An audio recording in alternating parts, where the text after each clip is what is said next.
ॐ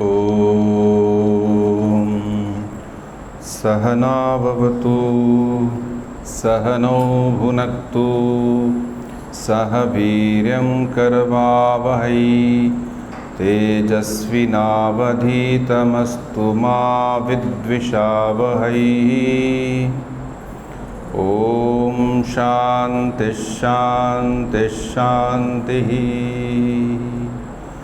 ॐ जननीं शारदां देवीं रामकृष्णं जगद्गुरुं पादपद्मे तयो श्रित्वा प्रणमामि मुहुर्मुहुः।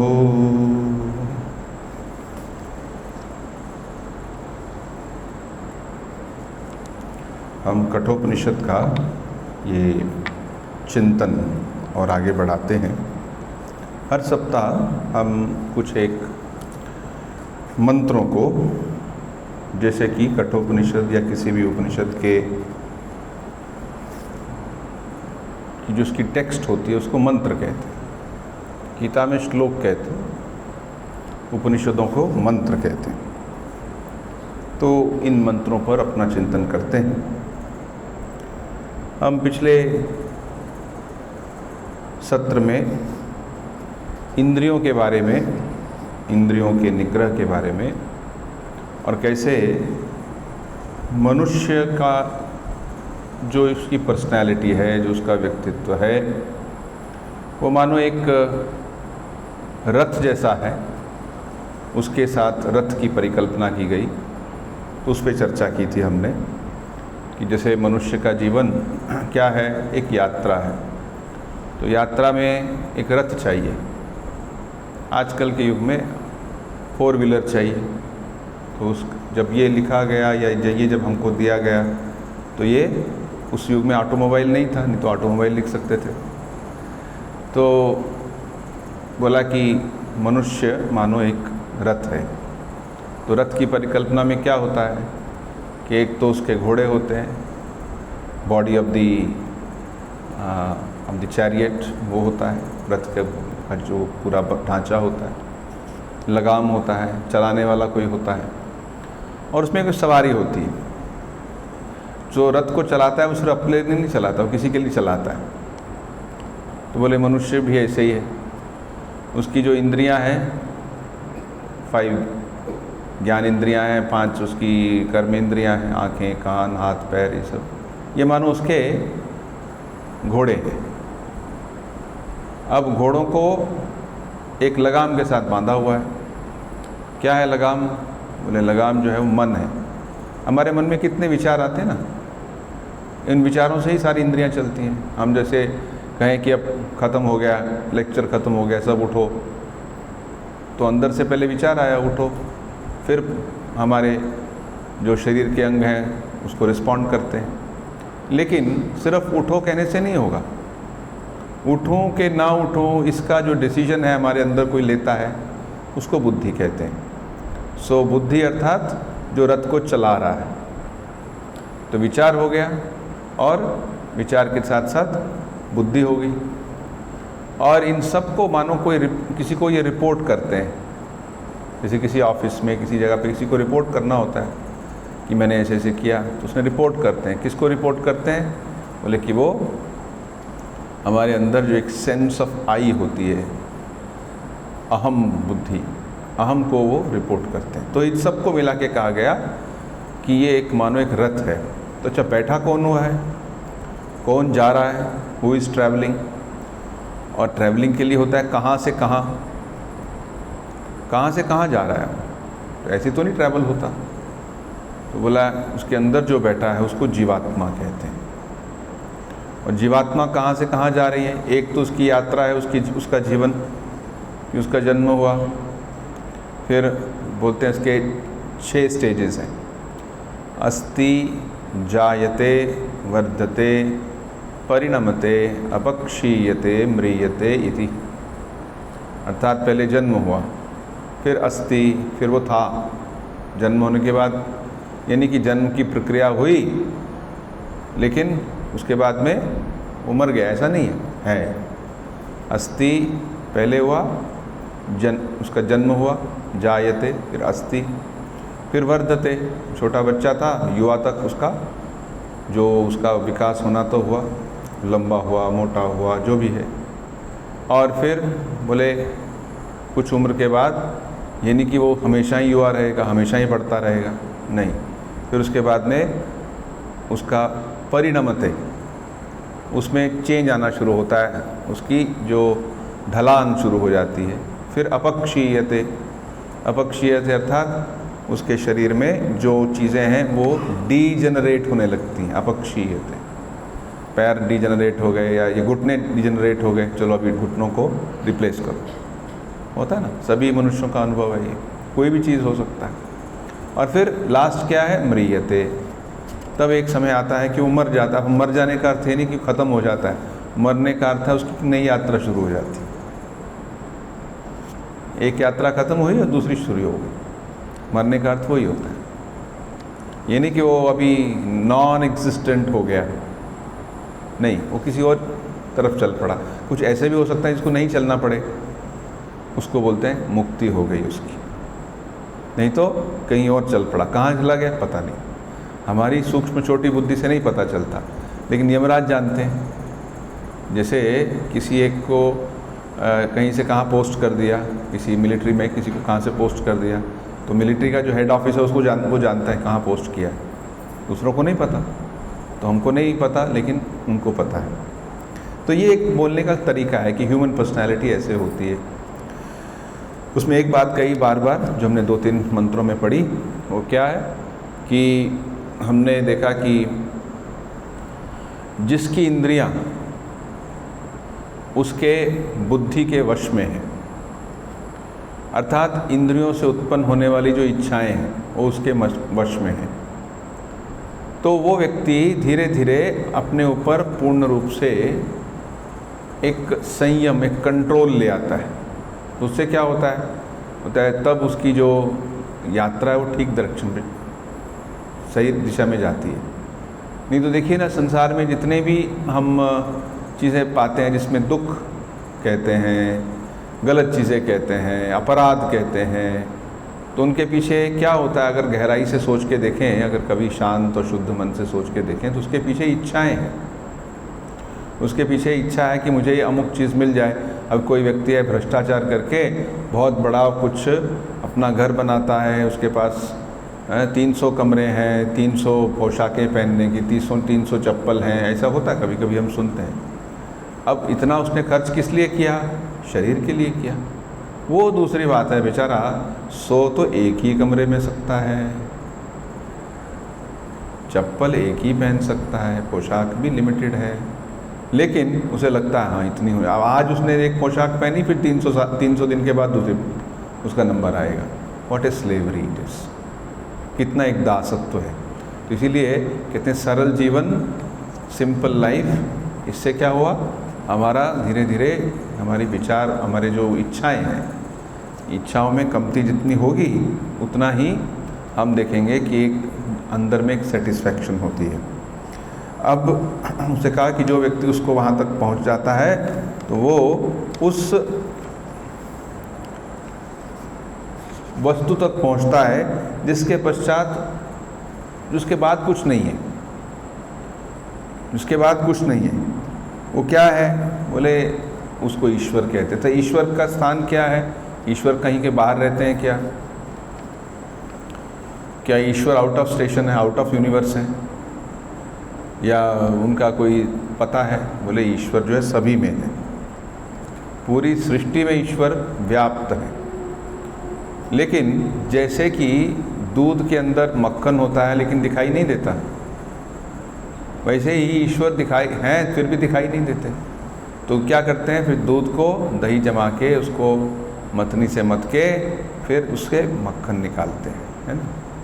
ठीक वैसे ही हमारा जब मन शुद्ध होता है तो हमारे अंदर ही जो विराजमान हैं, जो ईश्वर हैं, हम उनका अनुभव करते हैं। तो उनको अनुभव करने से क्या होता है?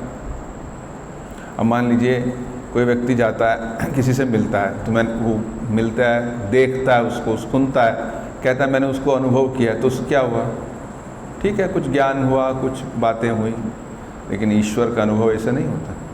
बोलते हैं, हमारे शास्त्र कहते हैं कि जब ईश्वर से अनुभव होता है, ईश्वर का अनुभव होता है, तो धीरे धीरे पता चलता है कि तुम और ईश्वर अलग नहीं हो। तुम्हारे अंदर जो दिव्यता है, जो ईश्वर के अंदर दिव्यता है, एक ही है। इसी को अद्वैतवाद कहते हैं, एक होना। तो ये मानो एक चरम सीमा है आध्यात्मिक जीवन की। पहले क्या है? पहले शुरू होता है कि वो ईश्वर अलग है, मैं अलग हूँ, दोनों में बहुत दूरी है। दूसरा है कि मैं ईश्वर का ही एक हिस्सा हूँ, और तीसरा है जब मैं ही ईश्वर का ही एक रूप हूँ, लेकिन उसमें अहंग नहीं होता, उसमें सीमाएं नहीं होती। अब अगले मंत्र में एक बात कहते हैं कि ये सत्य तो है, लेकिन ये अत्यंत ही सूक्ष्म बुद्धि से प्राप्त किया जाता है।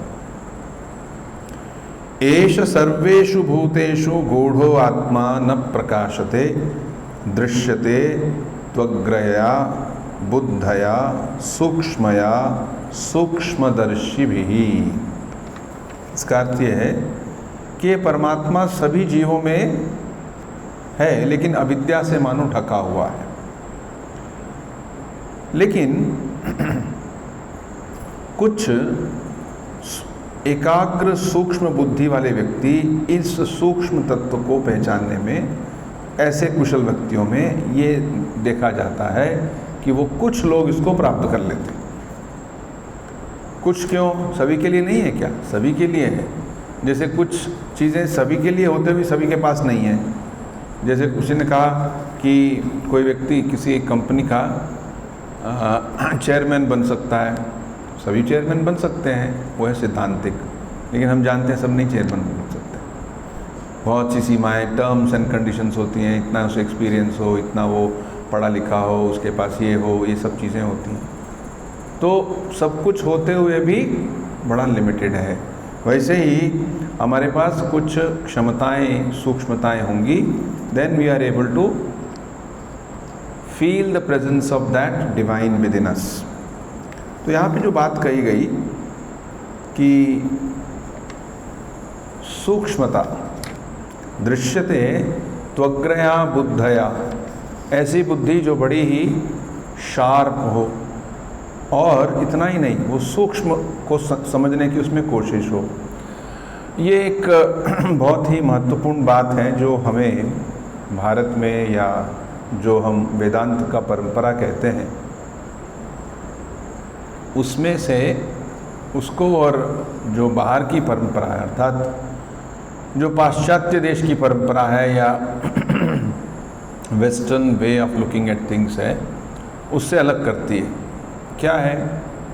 कहते हैं कि वेस्टर्न वे ऑफ थिंकिंग में आपकी शार्प ब्रेन हो तो चलेगा बस। तो हमारे देश में भी ऐसे हो गया है, शार्प ब्रेन बस, उसका IQ बहुत हाई है, उसको यहाँ एडमिशन मिल गया है इत्यादि। उसने वो इतना समझ जाता है कि उसकी बुद्धि बड़ी तीक्ष्ण है। लेकिन इसमें एक अंतर है, तीक्ष्ण बुद्धि होते हुए भी अगर तीक्ष्णता के साथ वो शुद्ध ना हो, तो वो तीक्ष्णता बड़ी ही अपने आप में एक हानिकारक तीक्ष्णता है। जैसे कि एक बंदर है, बंदर के हाथ में AK-47 पकड़ा दो, और फिर क्या करना है? भागना है वहाँ से, और कुछ नहीं करना। पता नहीं वो क्या करेगा। तो यद्यपि उसको चलाना आ भी सकता है, यहाँ से वो प्रेस भी कर दे, लेकिन वो जो है उसमें उतनी बुद्धि नहीं है, उतना आत्मसंयम नहीं है, और वो समझ नहीं सकता कि क्या इससे होने वाला है। अगर कोई उससे गोली चलती है और कोई व्यक्ति आहत होता है, तो बंदर को उससे क्या है? तो हमें ऐसे मनुष्य के हाथ में देनी है जिसमें बुद्धि हो। तो it is not only intellect, सिर्फ बुद्धि नहीं, बुद्धि के साथ साथ पवित्रता, कल्चरल रिफाइनमेंट होनी चाहिए। ये बात यहाँ पे कही गई है। आचार्य शंकर ने इस कठोपनिषद पे जो भाष्य लिखा है, उसमें एक बात कही है कि ये आत्मा का प्रकाश किसको नहीं दिखाई देता। कहते हैं असंस्कृत बुद्धे अविज्ञेयत्वात् न प्रकाशते इति उक्तम। दृश्यते तु अग्रया अग्रम इव अग्रयातया एकाग्रतया उपेतत्येते तत् सूक्ष्मया सूक्ष्म वस्तु निरापुणया परया। ये जो हमने पढ़ा है इसका अर्थ ये है कि जिनका मन असंस्कृत है, असंस्कृत अर्थात जिनमें वो सूक्ष्मता नहीं है। जैसे हम आज सुबह किसी उसमें कह रहे थे कि रिक्त हस्तम न पश्येत गुरुम देवता राजादि भी, कि खाली हाथ मत जाओ किसी गुरु को, किसी देवता को और राजा को मिलने के लिए, अर्थात कुछ लेके जाओ। रिक्तम हस्तम न पश्येत, क्यों? क्योंकि वो संस्कृति का एक लक्षण है कि उसमें विनम्रता है, उसमें एक प्रेम का वो एक द्योतक है। प्रेम को कैसे, कई लोग कहते हैं तो हमारे तो मन में प्रेम है, उसकी दिखाने की क्या जरूरत है? नहीं, हमारे शास्त्रों में कहा है यद्यपि उसे दिखाने की जरूरत नहीं है, फिर भी उसको एक सिंबॉलिक किसी चीज़ में अगर हम दिखाते हैं तो उससे प्रेम की प्रगाढ़ता बढ़ती है। जैसे आप किसी के यहाँ जाएं, वहाँ एक छोटा बच्चा है तो आपके मन में आता है अब इस बच्चे को देखा है, अब इसको थोड़ी चॉकलेट लेके आनी चाहिए थी, तब उसको अच्छा लगता। क्यों? क्योंकि एक प्रेम का भाव उसमें व्यक्त हो रहा है। तो व्यक्त करने का भाव जो है, तो इसको बोलते हैं कि धीरे धीरे इन सब चीज़ों से मन संस्कृत होता है। संस्कृत का अर्थ संस्कृत लैंग्वेज नहीं है, संस्कृत का अर्थ है कि पवित्र होना। जब वो लैंग्वेज पे लागू होता है तो उसको संस्कृत लैंग्वेज कहते हैं। कृत और संस्कृत, जो एक मोटा है फिर उसको सूक्ष्म करना, किसी एक चीज़ से कुछ और बनाना। जैसे कपास, कॉटन के ट्री है, पौधे हैं, वहाँ के उससे कपास निकली, उसमें उसका जो रुई है रखा हुआ है, तो वो क्या है? वो प्राकृत है। अब उस रुई को उठाया, ले गए एक फैक्ट्री में, उसको प्रोसेस किया, उसको रिफ़ाइन किया, फिर उससे धागा बनाया, धागा बन गया तो फिर उससे कपड़ा बन गया, कपड़े से फिर उसमें कलर लगा दिए, डिज़ाइन बना दिए, तो बोले कि कॉटन का संस्कार हो गया, शुद्ध हो गई। ऐसे ही human emotions, human mind, human intellect या ह्यूमन पर्सनैलिटी, उसमें बहुत सी चीज़ें ऐसी होती हैं जो बहुत ही स्थूल होती हैं, दे आर वेरी ग्रॉस। उन ग्रॉस चीज़ों को रिफ़ाइन करने के लिए एक पूरी संस्कृति का निर्माण है। तो उसमें क्या है, जैसे विनम्र होना, ये एक संस्कृति है। किसी बड़े ने कही है बात, उसको सुन लेते हैं, ये एक विनम्रता है। फिर किसी के पास कोई घर में आता है तो उसको बैठने के लिए हम अगवानी करते हैं, आइए बैठिए। इन सब चीज़ों से करने से क्या है, हम उनके प्रति अपना एक आदर दिखाते हैं, और आदर दिखाने से क्या है, हमारे अंदर एक सूक्ष्मता पैदा होती है। तो यहाँ कहा है कि संस्कृत बुद्धे, और भी उसके आगे अगर बढ़ाएं, ये तो जो बाहरी चीज़ें हैं उसके बारे में कहा गया, और भी इसको आगे बढ़ाएं तो व्यक्ति जब जप करता है, ध्यान करता है, या फिर वो अनेक प्रकार से जो आध्यात्मिक साधनाएं होती हैं उसको करता है, तो उसका मन और भी सूक्ष्म होता है। उसका मन और इतना सूक्ष्म हो जाता है कि उसको छोटी छोटी बातें जो बड़े बुद्धि वाला है उसको नहीं समझ आता है, लेकिन इसको समझ आ जाता है। क्यों समझ आ जाता है? क्योंकि इसने मन को हर रोज़ एकाग्र करना सीखा, मंत्र का जप किया, प्रार्थना की, पूजा पाठ आदि किया, तो उसका असल में जो आंतरिक अर्थ होता है कि अंदर से पवित्र करना। अब पूजा क्या, अक्सर लोग सोचते हैं पूजा मतलब एक अनुष्ठान, बस आज हमने ये पूजा करवाई, इतने लोग आए, इतने लोग खा के चले गए, बस पूजा। ये एक उसका सोशल साइड है, इसका भी अपना एक महत्व है, लेकिन पूजा एक पर्सनल महत्व होता है, एक पर्सनल चीज़ होती है। हर रोज़ ईश्वर के सामने बैठते हैं, एक बड़े ही श्रद्धा से, प्रेम से, एक फूल, एक क्या कहते हैं भगवद गीता में, पत्रम पुष्पम फलम तोयम यो में भक्त्या प्रयच्छति। पत्रम पुष्पम फलम, चार चीज़ें, जो नेचुरली मिलती हैं, बोलते उनको भगवान को ऑफर किया तो उससे क्या हुआ, बोले कि मन पवित्र हुआ, इनसे मन भगवान के साथ लगा, तो ऐसा मन जो है उसको ईश्वर का दर्शन होता है। अब एक मंत्र है यहाँ पे जो बड़ा ही महत्वपूर्ण है। इस मंत्र का अनुवाद स्वामी विवेकानंद ने इंग्लिश में अपने तरह से किया है, जो बड़ा ही विख्यात है। ये मंत्र है, उत्तिष्ठत जाग्रत प्राप्य वरान निबोधत, क्षुरस्य धारा निशिता दुरत्यया दुर्गम पतस्तत कवयो वदन्ति। उत्तिष्ठत जाग्रत, उठो जागो। ये कौन कह रहा है? यहाँ पे स्वामी विवेकानंद इसका ट्रांसलेशन किया है, उठो जागो, अपने लक्ष्य की प्राप्ति तक रुको मत। ये उन्होंने पहली बार जब अपने कुंभकोणम के एक लेक्चर में कहा था, जब वो भारत में आए थे 1897 में पहली बार, तो कुंभकोणम में उन्होंने जो लेक्चर दिया था उसमें इसको उद्धृत किया था। उसके बाद भी बहुत बार उन्होंने किया है, भारत में जब आए तब वहाँ उसको किया था। तो उसका जो यहाँ पे अर्थ है वो उसी से मिलता जुलता है, लेकिन उनको इस कॉन्टेक्स्ट में, इस परिप्रेक्ष्य में समझना होगा। यहाँ पे कौन कह रहा है उत्तिष्ठत जागृत? ये यमराज कह रहे हैं।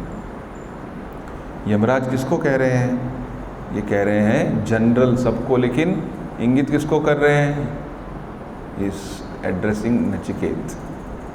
तो नचिकेत को कहते हैं कि देखो, अभी तक तुम्हें मैंने आत्मा के विषय में गूढ़ ज्ञान दिया, तुम्हें बताया कि त्वग्रया सूक्ष्मया दर्शिभिः, जिनकी बुद्धि सूक्ष्म होती है और संस्कृत अर्थात पवित्र होकर बड़ी ही उसमें ऐसी शक्ति उत्पन्न हो जाती है कि वो उन तत्वों को समझ सकती है जो बड़े ही इंद्रियातीत तत्व हैं, अर्थात जो इंद्रियों से बाहर हैं, बड़े ही सूक्ष्म तत्व, उनको समझ सकती है। इतना कुछ तुम्हें मैंने बताया, अब क्या करो? बोले उत्तिष्ठत जागृत, अब इसको समझो। किससे, किस चीज़ से उत्तिष्ठत? यहाँ पे जो शब्द है उत्तिष्ठत अर्थात जागो। तो शंकराचार्य के भाष्य में इसको बड़ा सुंदर रूप से कहा है। अगर इसका हम जनरल अर्थ लेते हैं उत्तिष्ठत जागृत का, अर्थात सभी ओर जो फैला हुआ है, अनादि अविद्या प्रसुप्ता उत्तिष्ठ हे जंतवः आत्मज्ञान अभिमुखा भवत। हे जंतवा मतलब हे जीव। जैसे कि हमने कहा है पहले कि जीव अर्थात क्या? आत्मा प्लस अविद्या। आत्मा के साथ अविद्या लगनी नहीं चाहिए, लेकिन लग गई। आत्मा अर्थात क्या? शुद्ध चैतन्य। शुद्ध चैतन्य जब अविद्या के साथ मिश्रित हो जाता है उसको हम जीवात्मा कहते हैं। बोले हे जीवात्मा, यहाँ पे शब्द यूज़ किया है जंतवा। अनादि अविद्या प्रसुप्ता।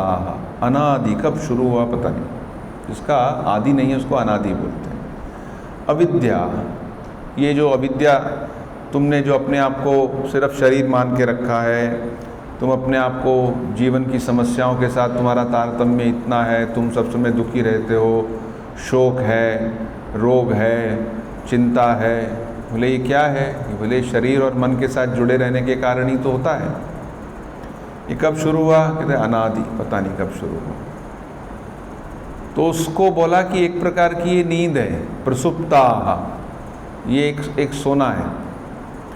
हे जंतवः उठो, हे जीव जो इतने देर से तुम सोए हुए हो, उठो। इसको तुलसीदास जी ने अपने विनय पत्रिका के आरंभ में एक जगह कहा है, जो हम यहाँ गाते भी हैं, जानकीश की कृपा जगावती सुजान जीव, जागी त्यागी मूढ़ता अनुराग श्री हरे। हे जीव उठो, अपनी उस निद्रा को छोड़ो। कौन सी निद्रा? अज्ञान की निद्रा। और फिर क्या करो? उठ के क्या करो? कई लोग उठ के फिर सो जाते हैं, उठते हैं फिर सो जाते हैं। तो इसलिए कहा गया है उत्तिष्ठत जागृत, उठ के फिर जगे रहना। सोने का अर्थ क्या है? पहले तो उठे, पहले तो उनके आध्यात्मिक जीवन में इंटरेस्ट शुरू हुआ, फिर उन्होंने आध्यात्मिक जीवन के इंटरेस्ट को सस्टेन नहीं किया, उसका पालन नहीं किया। उसका पालन कैसे होता है? निष्ठा से हर रोज़ कुछ ना कुछ साधना करना, उससे वो इंटरेस्ट फिर सस्टेन होता है। नहीं तो क्या होता है? आरंभ शूराः, आरंभ में तो बहुत बड़े शूरवीर थे, हम ये करेंगे वो करेंगे। या फिर सोडा वाटर एंथ्यूजियाज्म, सोडा वाटर की तो बॉटल खुलती है ना, उसमें बहुत से ज़ोर से झाग उठती है। तो पहले तो उसको लगा कि मैं बहुत कुछ सीखूंगा, फिर देखा जैसे वो ढक्कन खोलने से तो बहुत कुछ निकलता है, लेकिन फिर धीरे धीरे शांत हो जाता है। तो ऐसे नहीं होने देना, इसलिए बोलते हैं उत्तिष्ठत जागृत प्राप्य वरान निबोधत। वरान अर्थात जो बड़े ही ज्ञानी हैं, जो मेधावी हैं, श्रेष्ठ हैं, उन श्रेष्ठ लोगों के पास जाओ। वरान निबोधत, क्या? उनसे सीखो। श्रेष्ठ आचार्यों के पास जाके आत्मज्ञान प्राप्त करो। और कहते हैं ये जो रास्ता है ये बड़ा ही सूक्ष्म रास्ता है, ये बड़ा ही अपने आप में चुनौतीपूर्वक, एक चैलेंजिंग पाथ। चैलेंजिंग किस दृष्टि से? कहते हैं मेधावी लोग कहते हैं कि जैसे छुरे की तेज की हुई धार पर चलना कठिन है। क्षुरस्य धारा दुर्गम पथस्तत् कवयो वदंती। कवयो का अर्थ होता है, पहले ज़माने में कवि का अर्थ होता था क्रांतदर्शा, अर्थात जो बड़ा ही बुद्धिमान है, जो भविष्य में देख सकता है, उसको बोलते हैं कवि। बोलते जो कवि है वो कह रहे हैं कि ये बहुत ही सूक्ष्म रास्ता है, और इस सूक्ष्म रास्ते पर कैसा है ये सूक्ष्म रास्ता? अच्छा, सूक्ष्म समझना हो तो पहले स्थूल से शुरू करते हैं। स्थूल क्या है? सड़क पे चलना है या भूमि पे चलना है। पहले सिर्फ भूमि पे चलना है, फिर बोले नहीं सड़क पे चलना है। सड़क अर्थात एक रास्ता है, इधर उधर ज़्यादा नहीं जा सकते उसी सड़क। फिर सड़क छोटी हो गई, उस पर चलना है। फिर और उसको कम कर दें तो बोले कि सड़क पे नहीं, वो सामने एक जो रेलवे की लाइन है उसके ऊपर चलना है। फिर रेलवे लाइन चलना हो तो फिर दोनों हाथ इधर उधर करके अपने आप को बैलेंस करके चलना है। बोले और आगे जाओ, नहीं रस्सी पे चलना है, बंधी हुई रस्सी पे चलना है। Both side is tied and you try to walk on it. फिर बोला नहीं, इससे भी सूक्ष्म है। क्या है? मानो तलवार ऐसे रखी है, उसकी धार पे चलना है। हाउ चैलेंजिंग इट इज़, कितना ये चुनौतीपूर्वक है।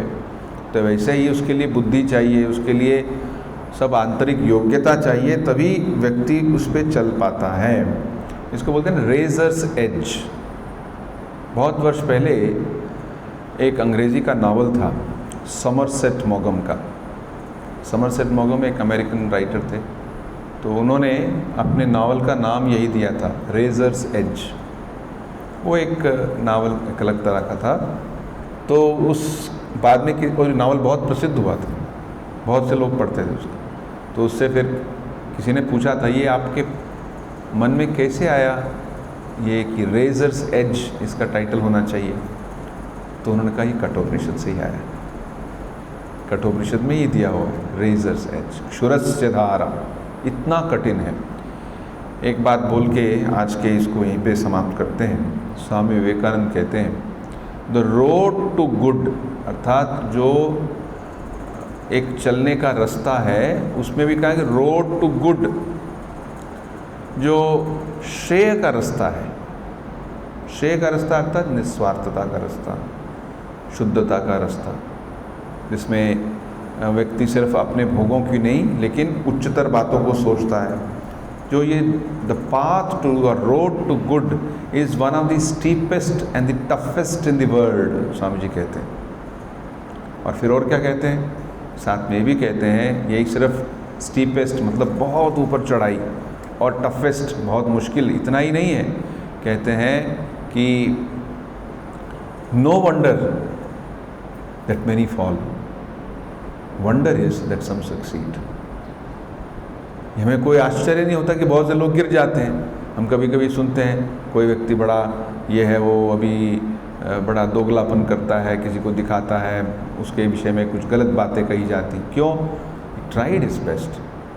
फिर वो फिसल गया क्योंकि रास्ता बड़ा कठिन है। और फिर कहते कि कुछ हैं जो सक्सीड भी होते हैं।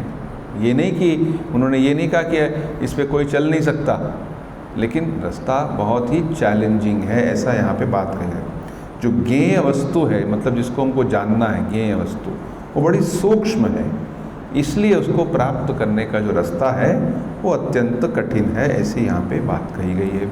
इसके ऊपर हम सोचेंगे तो कहेंगे कि जीवन में वैसे ही बहुत सी चीज़ें हैं जिनको हमको प्राप्त करने के लिए बहुत स्ट्रगल करना पड़ता है, और जो ये सबसे सूक्ष्म वस्तु है, इसको प्राप्त करने के लिए निश्चय ही जो एक संघर्ष है वो और भी सूक्ष्म होता है और भी गहरा होता है। इसी बात को और आगे बढ़ाएंगे अगली बार। ओम शांति शांति शांति। हरि ओम तत्सत्। श्री राम कृष्णार्पणमस्तु।